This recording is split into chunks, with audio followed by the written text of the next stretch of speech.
Irmãos, eu sinto isso do Espírito de Deus. Deus vai aparecer no nosso dia a dia para mostrar que Ele está conosco, porque tem pessoas aqui que precisam de uma resposta do céu. Essa semana eu fui fazer um exame em Mogi das Cruzes, e eu tinha que fazer um exame numa clínica e sair correndo para uma outra clínica para entregar para o médico, para ele poder dar uma olhada no exame. O exame estava marcado nessa clínica às 9h30 da manhã, e eu precisava estar até às 11h na outra clínica para entregar nas mãos do médico, senão ele ia embora e não ia dar tempo. E eu tinha subido para Mogi para fazer exatamente isso. Só que o exame na primeira clínica demorou. A gente marca o horário, mas não tem jeito, né, irmão? Eu não sei se acontece isso com você também. Eu fiquei 2 horas, Mauro, esperando. Eu terminei o exame 11h10. Eu saí correndo. O médico que estava fazendo o exame em mim, ele começou a conversar comigo, porque ele estava endemoniado. Ele estava possesso por conta do pessoal. Tinha feito uma bagunça lá. Tinha um doutor que tinha faltado, passado tudo para ele, estava tudo atrasado. Ele falou: eu não aguento mais. Rapaz, você acredita nisso? E começou a falar e desabafar comigo. E eu ia mesmo, doutor. Eu bonzinho com ele, porque vai que ele faz alguma coisa comigo, né? É verdade, doutor, esse povo dá licença. E ele falando e reclamando. De repente começou a falar do Flamengo, sinal. Meu Flamengo tá bom, mas o Corinthians seu tá ruim. Eu falei: tá ruim mesmo, doutor. Concordo com você. E ele fez o exame em mim reclamando, e depois me deu um abraço. Eu falei: que Deus abençoe o seu dia, não deixa nada entrar no teu coração, não, fica tranquilo. Ele: é isso aí, Deus abençoe você também. Eu saí correndo, irmãos. Fui para outra clínica. Quando eu cheguei na outra clínica, pedi para alguém ligar, falar: pede para o médico esperar, eu estou chegando. A moça falou: ele está no último cliente, no último paciente, e depois ele vai embora. E quando eu cheguei na clínica, já estava tudo fechado, a recepção não tinha mais ninguém. Ele já tinha atendido todo mundo, só estava a recepcionista. E eu falei: moça, não deu tempo. Ela: não deu tempo. Ela abriu para mim, eu fui lá no balcão, falei: nossa, eu só vim aqui para isso. Ela falou e foi embora. Eu estou falando isso por quê? Porque Deus vai aparecer no seu ordinário. E se você não estiver sensível à voz do Espírito Santo, você vai perder a oportunidade de glorificar a Deus pelo favor que Ele fez. Eu falei: que pena. E deu uma reclamada, deu uma esperada ali, não tinha jeito mesmo. Ela falou: não tem como. Aí eu falei: tá tudo bem. Aí quando eu estou virando assim, o médico entrou. Esqueci meu celular na minha sala. Aí eu falei para a moça da recepção: fala com ele. Ela estava com medo de tomar bronca. Aí eu entrei na sala, eu falei: doutor, eu sei porque você esqueceu o celular, foi por minha causa. Olha o meu exame aqui. Aí ele deu risada, falou: entra aí. E viu o meu exame, irmão. Eu acredito.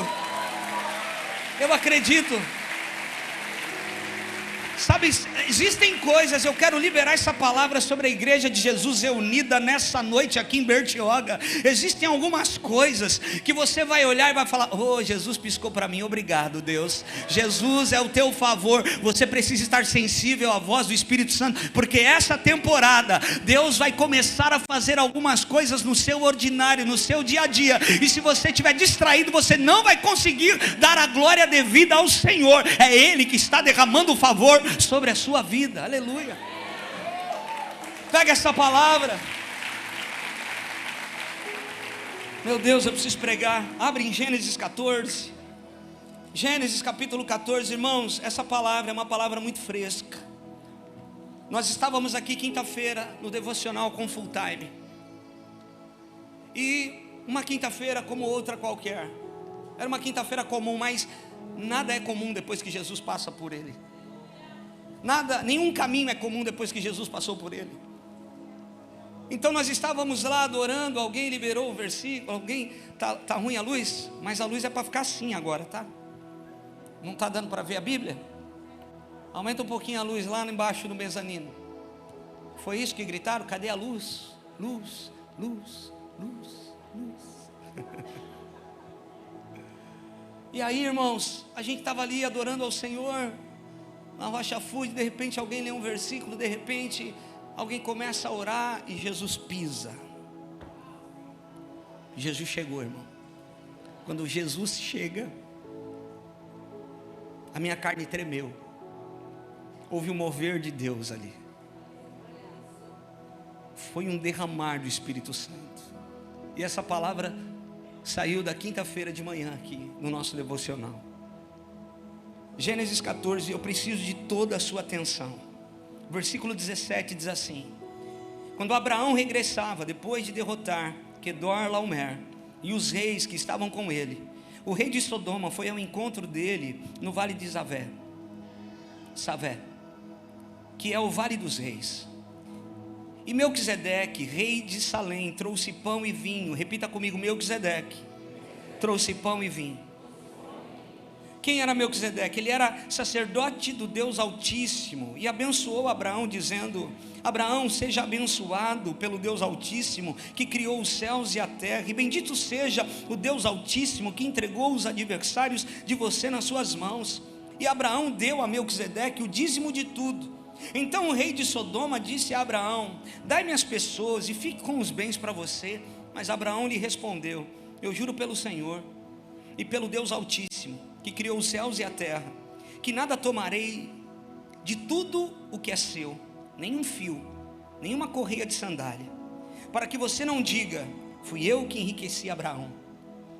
Nada quero para mim, a não ser o que os rapazes comeram e a parte que toca a Aner, Escol e Manre, os homens que foram comigo, que estes fiquem com a parte deles. Obrigado, Jesus. Tua palavra está aberta diante de nós. Fala com a tua igreja reunida nesse lugar, em nome de Jesus. Quem crê e concorda, diga amém. Amém. Irmãos, a gente nunca irá além das nossas entregas. Homens de Deus, mulheres de Deus, posicionados pelo Espírito Santo, precisam fazer entregas. Você vai perceber que na sua jornada você vai ter que entregar algumas situações nas mãos do Senhor. Você vai ter que entregar muitas vezes o seu coração. Você vai ter que entregar a sua razão. Nós vamos ter que fazer entregas no nosso dia a dia, renúncias no nosso dia a dia, porque o fogo de Deus, ele vem sobre um altar com oferta. E se não existe entrega, não existe o que o fogo queimar. Quando nós olhamos para a Bíblia Sagrada, nós vamos ver todas as vezes que homens de Deus entregavam algo, o céu respondia com fogo, com fumaça, com tremor. De alguma forma, homens que estavam sendo perseguidos, homens que estavam sendo subjugados, que acreditam no Senhor, homens que estavam sem saída, mas acreditavam no Senhor, fazem entregas e de repente o fogo vem e consome a entrega. É Deus falando: eu aceitei a sua entrega, eu aceitei aquilo que você entregou. Por que eu estou dizendo isso? Todas as entregas na Bíblia Sagrada são acompanhadas de respostas do céu. Manifestações físicas e visíveis acontecem quando homens de Deus fazem entregas diante do Senhor. É Deus dizendo: eu aceitei. Todas as vezes que você entrega a vida de alguém nas mãos de Deus, uma situação nas mãos de Deus, haverá uma resolução do jeito de Deus, não do nosso jeito.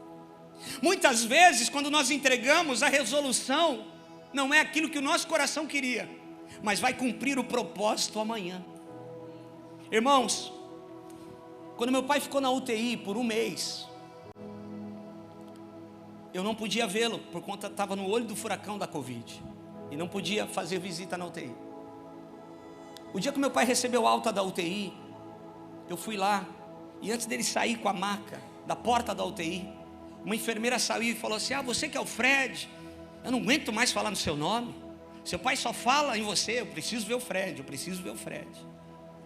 Quando meu pai saiu daquela porta, o olhar dele para mim resumia todo o amor, todo o cuidado que ele teve comigo durante todo o tempo, desde quando ele me resgatou.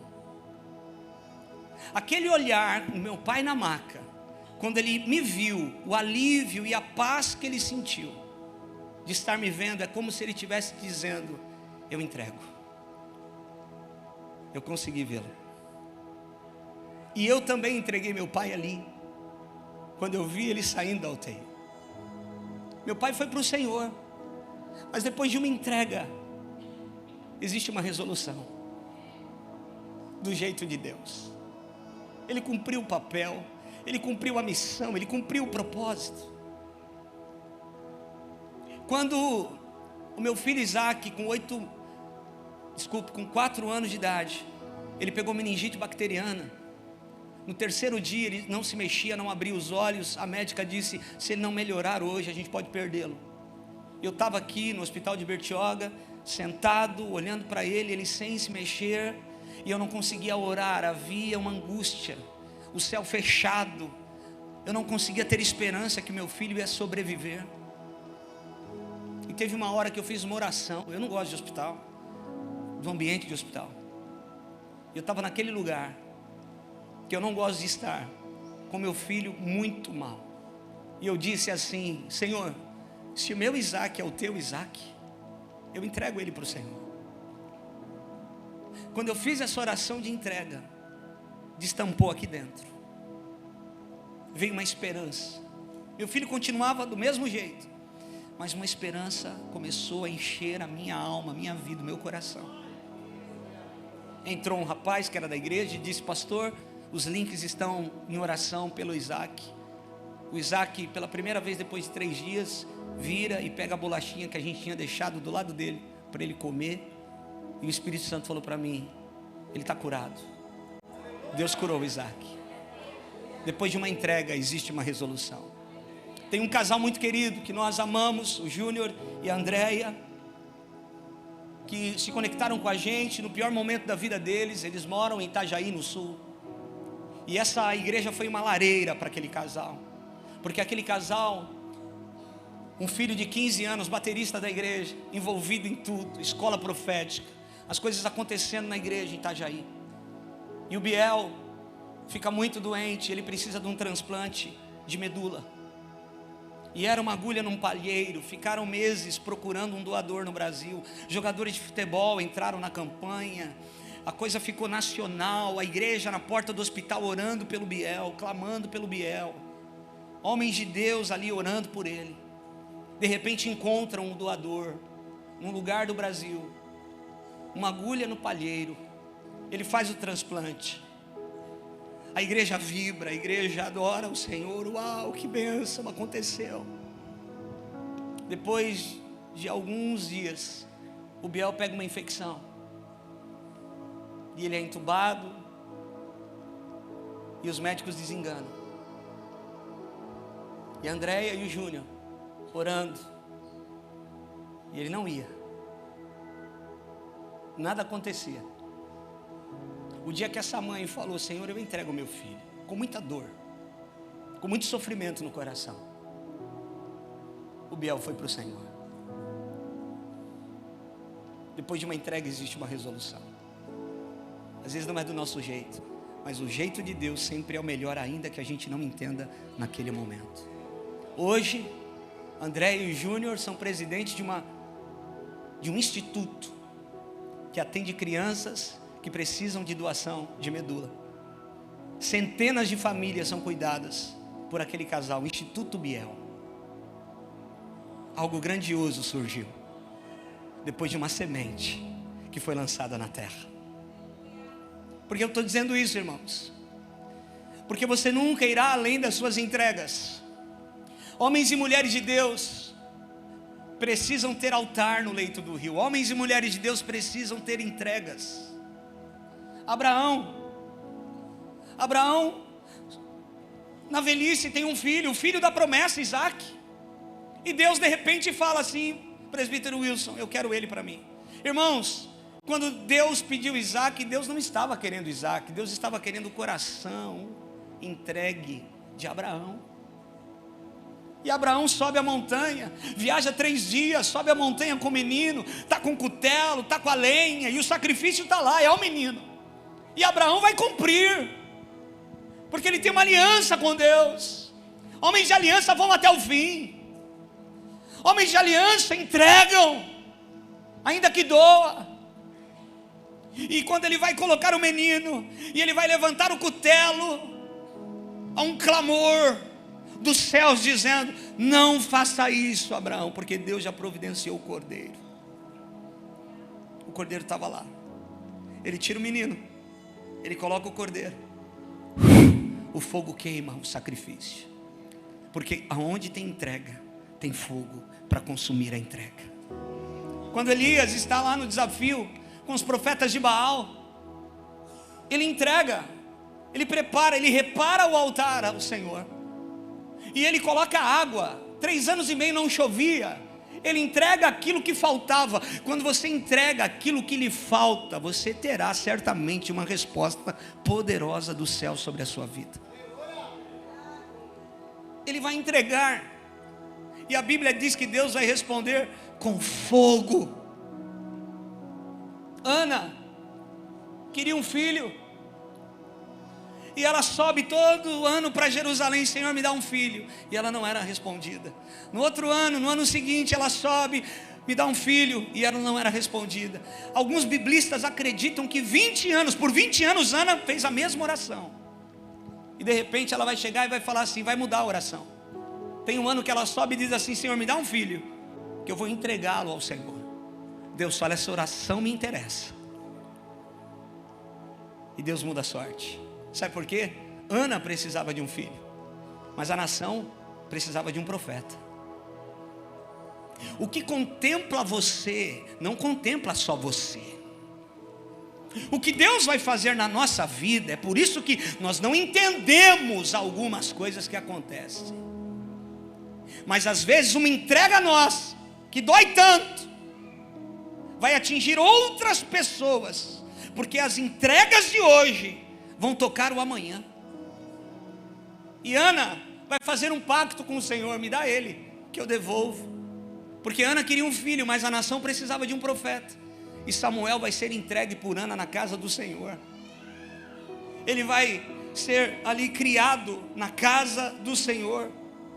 Então, irmãos, vai comigo um pouquinho para frente aí, Gênesis 15. Olha o que está acontecendo aqui. Deus vai fazer aliança com Abraão. Deus vai responder a Abraão agora, porque Abraão precisa saber que Deus está com ele. Então Deus vai conversar com Abraão e vai dizer assim, versículo 5 do capítulo 15: então o Senhor levou-o para fora e disse: olhe para os céus, conte as estrelas, se pode contá-las. E disse: assim será a sua posteridade. Abraão creu no Senhor, e isso lhe foi imputado, atribuído com justiça. O Senhor disse também: eu, o Senhor, que te tirei de Ur dos Caldeus, para lhe dar esta terra como herança. Mas Abraão perguntou o que nós perguntaríamos: Senhor Deus, como saberei que eu vou herdar essa terra? Senhor, eu sou homem, eu tenho dúvidas. Tu és o autor da vida, Tu és o criador dos céus e da terra, mas eu sou homem limitado, carnal. Como eu vou saber? E aí Deus vai falar para ele o seguinte: traga-me uma novilha, uma cabra, um cordeiro, cada qual de 3 anos, uma rolinha e uma pombinha. Versículo 10. Abraão trouxe todos esses animais, cortou-os pelo meio, e pôs as metades umas diante das outras. O que aconteceu? Ele corta os animais e faz um corredor com as metades, uma parte aqui, uma parte aqui, uma parte aqui, uma parte aqui, uma parte aqui, uma parte aqui. O que aquilo significava? Irmãos, você já brigou na rua, ou você já prometeu algo para alguém e você falou assim: não, eu juro pela minha mãe. Porque a gente jura sempre por alguém maior. Não, eu juro por Deus que não fui eu. Não, eu juro pela minha mãe que eu vou sim. A gente sempre jura por alguém maior. Mas por quem Deus vai jurar? Deus jura por Ele mesmo. E juramento, irmão, é para sempre. Deus jurou abençoar Abraão. Homens que faziam aliança naquela época passavam no meio das metades das carcaças dos animais. Por que eles faziam isso? Porque eles passavam e no meio daquele corredor eles declaravam o seguinte: faça-se comigo o que está sendo feito com esses animais, se eu não cumprir a palavra que eu empenhei. E eles faziam aliança. Então Deus vai falar para que Abraão faça o corredor. E a Bíblia vai dizer, versículo 17: quando o sol se pôs e houve trevas, densas trevas, Eis que um fogareiro fumegante e uma tocha de fogo passaram entre os pedaços dos animais.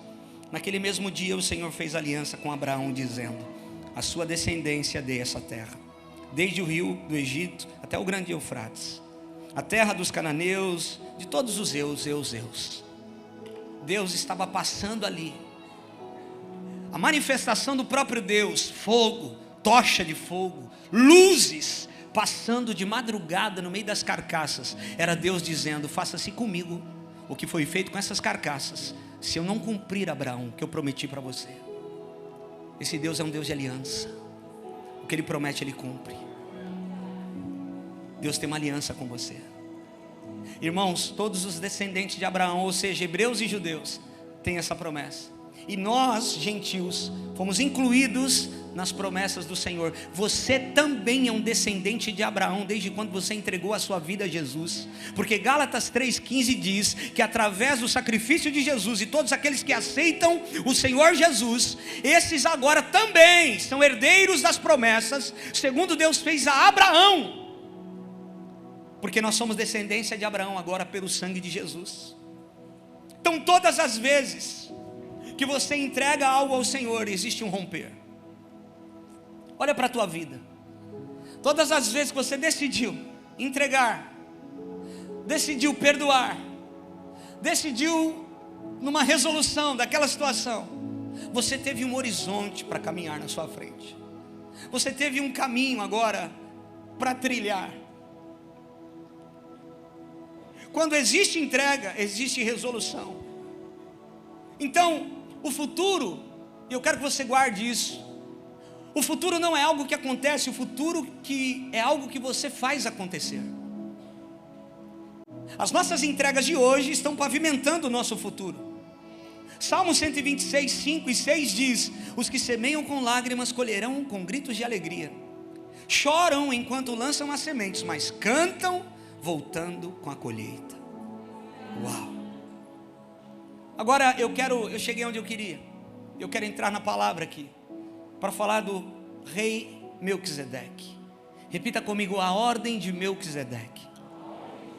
Em Gênesis capítulo 14, versículo 18 ao versículo 20, vai dizer que Melquisedeque é o rei de Salém. Melquisedeque é um homem, não é uma teofania. É um homem que foi rei de uma cidade real chamada Salém, que significa paz. O nome Melquisedeque significa rei de justiça. Então Melquisedeque tipifica Cristo. Quando Abraão chega depois da guerra dos reis, Melquisedeque está chegando para o encontro com Abraão. E o que Melquisedeque está trazendo? Pão e vinho. Pão e vinho o rei Melquisedeque está trazendo. E Abraão lhe dá o dízimo de tudo, porque o menor entrega para o maior. Abraão é o pai da fé, mas o rei Melquisedeque aparece na cena como rei de Salém. Não teve dias passados nem dias futuros. O sacerdócio é para sempre. É o único rei no Velho Testamento que é rei e sacerdote, porque no Velho Testamento reis não poderiam ser sacerdotes e sacerdotes não poderiam ser reis. Um rei quis ser sacerdote, Uzias. Ele entra para oferecer incenso dentro do templo. Os sacerdotes olham aquilo e dizem: rei, o que você está fazendo? Você não pode tocar nisso, você não é sacerdote. Ele fica leproso na hora. E ele fica leproso até o final da sua vida, porque ele quis ser sacerdote.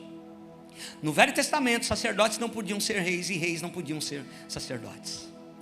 É por isso que as pessoas precisam tomar cuidado quando usam a palavra sem ter compromisso com o corpo, quando falam da Bíblia sem ter compromisso com a igreja, quando querem ensinar coisas espirituais sendo completamente carnais e longe de um pacto com o Senhor. As pessoas ficam leprosas por causa disso. Por que eu estou dizendo isso? Quem está comigo diga glória a Deus. Melquisedeque não tinha pai, não tinha mãe, não tem genealogia, não tem princípio de dias, nem fim de dias. Esse é o sacerdócio de Jesus. É por isso que Davi em Salmo 110 vai falar: O Messias, ele não vai se manifestar no sacerdócio levítico, ele vai se manifestar na ordem de Melquisedeque. E eu vou te contar, eu vou te falar toda a diferença. Eu quero que você abra em Hebreus capítulo 7, guarda o texto de Gênesis 14 e abre comigo em Hebreus capítulo 7. Querido, Hebreus capítulo 7. Hebreus é um livro incrível, poderoso. O autor de Hebreus teve muita revelação para escrever o livro de Hebreus. O capítulo 7 de Hebreus é o eixo central da carta. Tudo que acontece antes do capítulo 7 é por causa do capítulo 7. Tudo que acontece depois do capítulo 7 foi preparado pelo capítulo 7. Depois você pode ler na sua casa todo o capítulo 7 de Hebreus. Mas Hebreus 7:1 vai dizer o seguinte: porque este Melquisedeque, nós estamos falando de Novo Testamento agora, este Melquisedeque, rei de Salém, sacerdote do Deus Altíssimo, que saiu ao encontro de Abraão, quando voltava da matança dos reis, e o abençoou, para o qual também Abraão separou o dízimo de tudo. Primeiramente se interpreta rei de justiça, depois também rei de Salém, ou seja, rei da paz, sem pai, sem mãe, sem genealogia, que não teve princípios de dias, nem fim de existência, entretanto, feito semelhante ao Filho de Deus, permanece sacerdote para sempre. Porque o sacerdócio de Jesus não tem a ver com o sacerdócio levítico, porque o sacerdócio debaixo do sacerdote levítico, do sacerdócio levítico, ele morria, ele tinha falhas. Então o sacerdote morria, levantava um outro. Mas o sacerdócio de Jesus é para sempre, não tem fim. Por isso é comparado com a ordem de Melquisedeque. É por isso que nós estamos debaixo da ordem de Melquisedeque. É o sacerdócio para sempre. No sacerdócio levítico, os sacerdotes interrompiam o ofício porque morriam. Na ordem de Melquisedeque, o sacerdote é eterno, porque Jesus é um intercessor para sempre. Ele está à direita de Deus intercedendo por nós. Então não existe nenhum outro rei, como eu disse no Velho Testamento, que foi rei e sacerdote. Jesus foi rei e sacerdote. Melquisedeque e Jesus foram reis e sacerdotes. Um sacerdote não podia ser rei, como eu disse. Então Davi vai falar lá no Salmo 110:4: o Senhor jurou e não voltará atrás, você é sacerdote para sempre, segundo a ordem de Melquisedeque. A ordem de Melquisedeque não se refere, irmãos, a algum tipo de sociedade secreta. A ordem de Melquisedeque não se refere, não é mística, como, por exemplo, uma Rosa Cruz, como a maçonaria, como os templários. Não tem nada a ver com isso. A ordem de Melquisedeque não é uma organização preservada desde a antiguidade. Não é uma classe de sacerdotes na igreja do Senhor. A expressão segundo a ordem de Melquisedeque significa que o sacerdócio de Jesus é do mesmo tipo do sacerdócio de Melquisedeque. É parecido com o sacerdócio de Melquisedeque. Por isso, depois de um encontro, e olha só, quando Abraão entrega o dízimo de tudo para Melquisedeque, porque o menor entrega para o maior, Melquisedeque abençoa Abraão. Só que logo em seguida, depois desse encontro, depois dessa entrega, aparece o rei de Sodoma. Rei de Sodoma tipifica Satanás. E o que o rei de Sodoma faz? Ele faz uma proposta. Todas as vezes que você decidir entregar algo no altar de Deus, o diabo vai chegar perto para te fazer uma proposta. E qual é a proposta do rei de Sodoma? Me dá as pessoas e fica com as coisas. Fique com os bens e me dá as pessoas. E o que Abraão vai dizer? Tão certo como vive o Deus Altíssimo, eu não lhe entregarei nada, para depois, amanhã, você não cobrar, porque o diabo é acusador. Ele provoca você para você entregar o que você não deveria entregar, e depois ele te acusa porque você entregou. Irmãos, quando aquela mulher quebra aquele frasco caríssimo de perfume diante do Senhor, tem um Judas para dizer: que desperdício, poderia vender esse perfume e pegar o dinheiro e dar aos pobres. Todas as vezes que você decidir entregar algo para Deus, o diabo vai chegar perto de você para falar: não precisava de tanto, não precisava tudo isso. Pega os bens, mas me entrega as pessoas. Até hoje é assim. Agora, quando você entrega, você está entregando para as próximas gerações. Repita comigo: todas as minhas entregas estão tocando as minhas futuras gerações. Querido, vai lá para o versículo 9 e 10 de Hebreus 7. Olha o que está escrito aí. Isso é muito forte. Léo, isso é muito forte. Versículo 9 do capítulo 7 de Hebreus. Pode-se até dizer que Levi, irmãos, Levi é o cabeça da tribo de Levi. A tribo de Levi é tribo de sacerdotes. Jesus não é da tribo de Levi, Jesus é da tribo de Judá. Judá é tribo de reis. Mas está dizendo aqui que pode-se dizer que Levi, que recebe os dízimos, porque é a tribo dos sacerdotes que recebe o dízimo do povo. Então Levi recebe o dízimo de todas as tribos. Mas está dizendo aqui que Levi, por meio de Abraão, entregou o dízimo.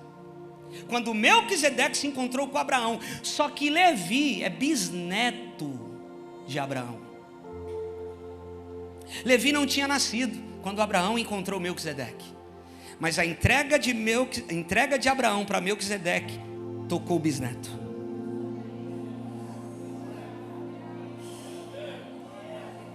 As suas entregas hoje vão tocar os seus filhos, os seus netos, os seus bisnetos.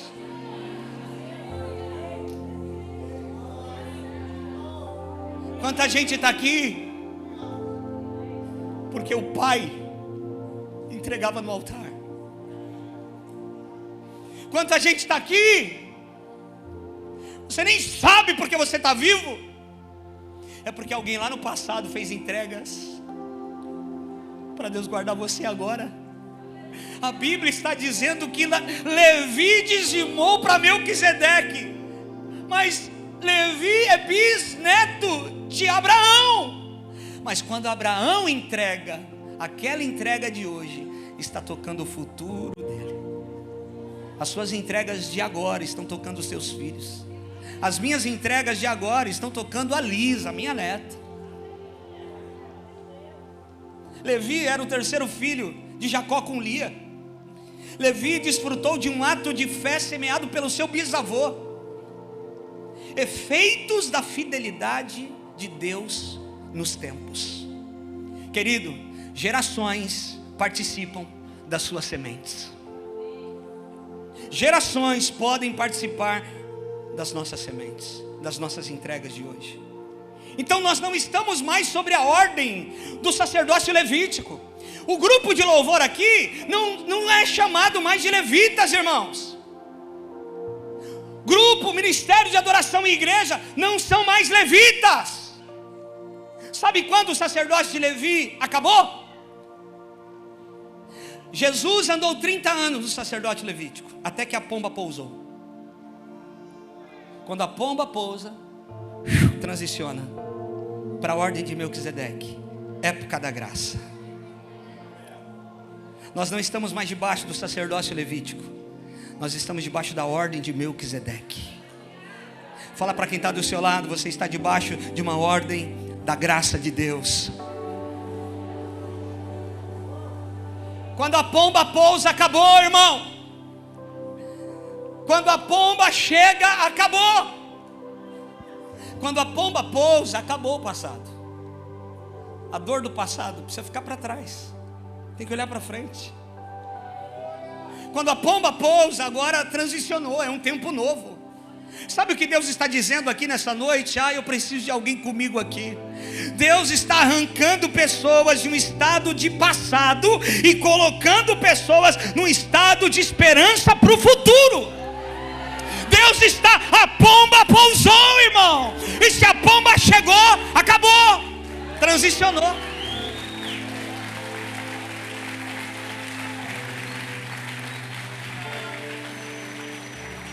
Existe um portal, existe um romper. No sacerdócio levítico, nós queremos levar a água ungida para casa. No sacerdócio da ordem de Melquisedeque, os rios de água viva fluirão do nosso interior. No sacerdócio levítico, nós cantamos sabor de mel. Mas na ordem de Melquisedeque, nós cantamos: essa casa é sua. Essa casa é sua. O templo do Espírito Santo que sou eu. No sacerdócio levítico, nós andamos nos mandamentos. Mas na ordem de Melquisedeque, nós andamos no propósito. No sacerdócio levítico, se fazia sacrifícios de animais. No sacerdócio de Melquisedeque, Jesus é o sacrifício pleno, completo e único. No sacerdócio levítico, eu cuido do templo, da estrutura. Mas na ordem de Melquisedeque, eu cuido do templo do Espírito Santo. Eu olho para mim, o que eu preciso melhorar, o que eu preciso mudar. O sacerdócio levítico se reúne. A ordem de Melquisedeque se espalha. A igreja precisa se espalhar. O sacerdócio levítico produz conforto. A ordem de Melquisedeque cria crise. Porque é na crise que a gente vira homem. É na crise que a gente toma uma atitude. É na crise que a gente fala: eu preciso largar isso e me posicionar em Deus. No sacerdócio levítico, cria muitos cuidados. Não para isso, não para aquilo, não pode, não. Mas o sacerdócio de Melquisedeque estica as pessoas. Vai, mas não peques mais. Tudo posso, mas nem tudo me convém. Estica. Deus está esticando pessoas aqui nessa noite. O sacerdócio levítico se esconde no templo. O sacerdote de Melquisedeque invade a sociedade com os valores do reino e com a cultura do céu. Por isso que o nosso dever não é ir para o céu, o nosso dever é trazer o céu para a terra. O sacerdócio levítico não pode te dar destino. Somente o sacerdócio de Melquisedeque, porque tipifica Cristo. Como nós lemos Hebreus 7, 1 ao 3. No sacerdócio levítico, você ainda traz animais. No sacerdócio de Melquisedeque, você senta na mesa com pão e vinho. Sabe o que Melquisedeque trouxe para Abraão? Pão e vinho. Ele ceiou com Abraão antes da lei. A lei vai começar depois de 400 anos. E tem gente que equivocadamente fala que dízimo é coisa da lei. A lei nem tinha sido estabelecida aqui. O dízimo, ele também perdurou na lei, mas ele começou antes. Ele começa aqui, na mesa do pão e vinho. Eles ceiaram. A graça estava antes da lei. E eles passam pela lei, entregando. E quando Jesus vai falar em Mateus, salvo engano, 23, tem gente que pega esse texto para falar que Jesus está falando contra o dízimo. Imagina! Jesus está falando: olha, deem o dízimo, mas não parem de fazer isso porque vocês precisam fazer isso. Não, façam tudo. Ele está concordando e está falando para as pessoas não pararem de fazer as outras coisas. Sabe, irmãos, sabe por que Deus te trouxe aqui nessa noite?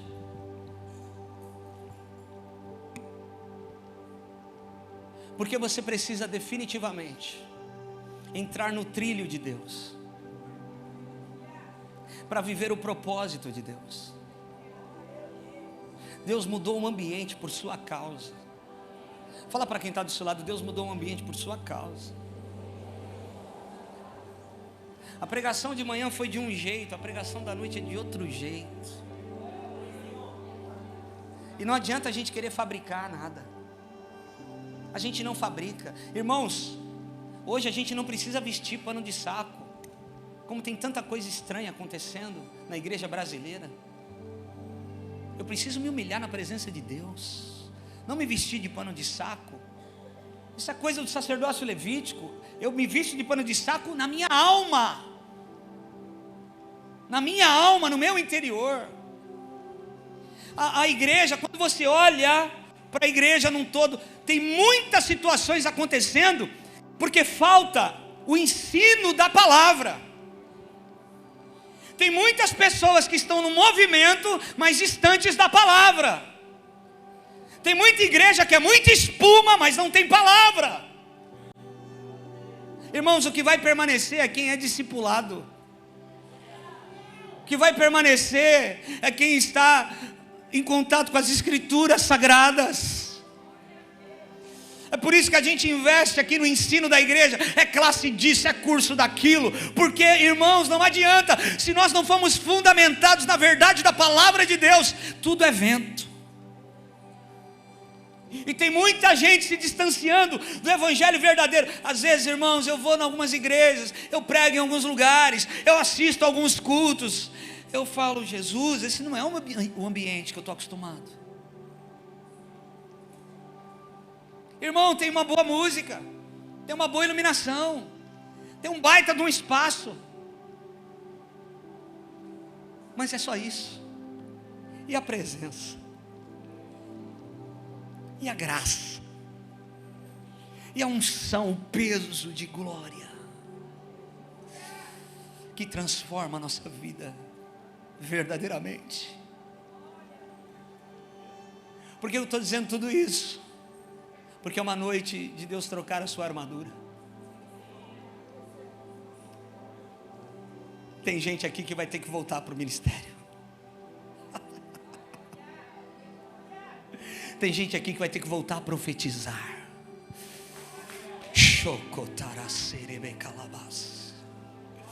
Tem gente aqui que vai ter que voltar a fazer entregas ao Senhor. Porque você nunca irá além das suas entregas. Fica de pé comigo. Oh, Santo.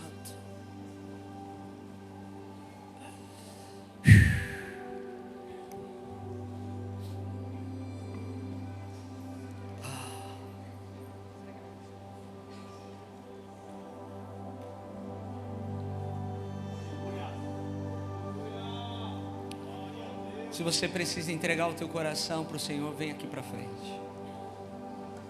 Se você precisa entregar a vida de alguém diante do Senhor, vem aqui para frente. Eu sou o primeiro a estar aqui.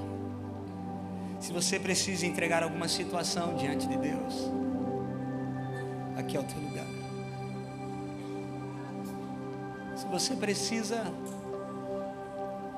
entregar a razão, entregar o perdão,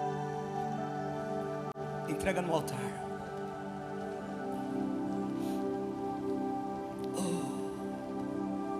Há um peso de glória aqui, irmão.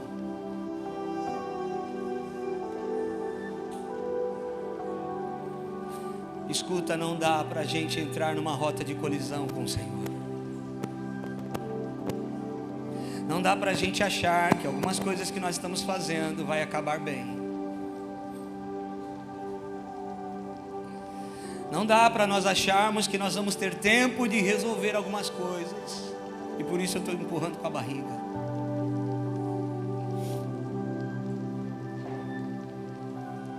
Quando Deus pisou no nosso ambiente ali quinta-feira de manhã, Deus disse para mim: eu estou passando em revista o quartel. Eu estou passando em revista o quartel.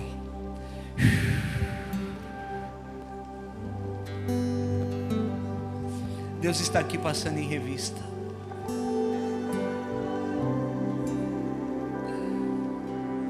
O primeiro a ser revistado aqui sou eu. Porque a pregação bate na nossa porta, irmão.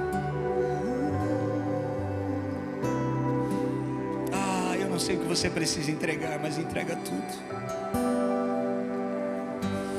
As suas entregas de hoje vão tocar gerações amanhã.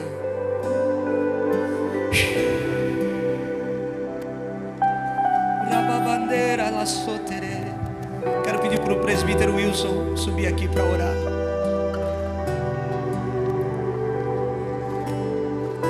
Ah, Espírito Santo.